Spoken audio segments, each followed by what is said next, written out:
वसल्लम। तो ये वहाबी, देवबंदी और गैर मुकल्लिदीन किसी के नहीं, अरे ये अपने हम आप के तो छोड़े, ये अपने बाप के भी नहीं, यानी हजरत आदम अलैहिस्सलाम के भी नहीं। अब मैं ये बात क्यों कह रहा हूँ कि ये आदम अलैहिस्सलाम के भी गुस्ताख है। हम कहते हैं हजरत आदम अलैहिस्सलाम जन्नत से जमीन में तशरीफ लाए, उनसे खताए इज्तिहादी हुई थी।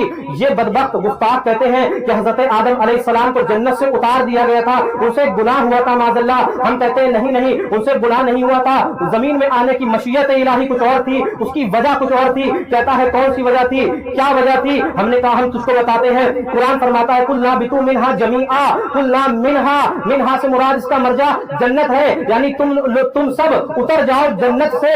जमीआ का लफ्ज है, यहाँ जो अरबी इबारत जानते हैं, जिन्होंने दरस निजामी का कुछ पढ़ा है, तो जमीअन का लफ्ज आता है, तस्निया के लिए नहीं आता, यानी दो के लिए नहीं आता, वो जमा के लिए आता है, वो सब के लिए आता है। जमीअन से मुराद यहाँ पर सब है। तो हमने तो कहा यहाँ तो सिर्फ दो है, आदम है और हव्वा है, ना अभी हजरत शीश है, ना नूह है, ना इब्राहिम है, ना इस्माइल है, ना मूसा है, ना ईसा है, ना मेरे आका है तो सिर्फ दो। अब अल्लाह फरमा रहा है जमीअन सब उतर जाओ।